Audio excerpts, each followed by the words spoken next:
சிம்புவுடன் மீண்டும் நடிச்சது ஒரு விபத்து. ஆனா இதே மாதிரி பிரபுதேவாவுடன் நடிக்க மட்டும் கூப்பிடாதீர்கள் என்று தன்னிடம் கால்ஷீட் கேட்டு வந்த தயாரிப்பாளரிடம் கேட்டுக்கொண்டுள்ளாராம் நயன்தாரா. நயன்தாரா இப்போது மிகவும் பிஸியாக உள்ளார். தமிழில், தெலுங்கு படங்களில் நிறைய பட வாய்ப்புகள் வருகின்றன. அப்படி வந்த வாய்ப்புகளில் ஒன்றுதான் பிரபுதேவாவுடன் மீண்டும் நடிப்பது. ஏற்கனவே சிம்புவிடம் காதலில் விழுந்தவர் நயன். அது முறிந்த பிறகு பிரபுதேவாவை காதலித்து அவருக்காக மதம் மாறி திருமணம் வரை போய் பிரிந்து வந்தார் நயன்தாரா. சில ஆண்டுகளுக்கு பிறகு இப்போது மீண்டும் சிம்புவுடன் ஜோடியாக நடிக்க ஆரம்பித்து விட்டார் நயன்தாரா. இருவரும் விருந்துகளில் ஜோடியாக பங்கேற்கிறார்கள். பிறந்த நாள் விழாக்கள் கொண்டாடுகிறார்கள். நாங்கள் நல்ல நண்பர்களாக இருப்பதாக பேட்டிகள் கொடுக்கிறார்கள். எக்காரணம் கொண்டும் பிரபுதேவாவுடன் மட்டும் மீண்டும் நடிக்க கூப்பிடாதீங்க.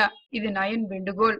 இந்தியில் பரபரப்பான இயக்குநராக திகழும் பிரபுதேவா மீண்டும் தமிழ் படங்கள் இயக்கவும் தெலுங்கில் நடிக்கவும் தயாராகிவிட்டார். அப்படி அவர் ஒப்புக்கொண்ட தெலுங்கு படத்திற்காக தான் நயன்தாராவிடம் பேசினார்களாம். அதற்கு நயன்தாரா சொன்ன பதில்தான் இது.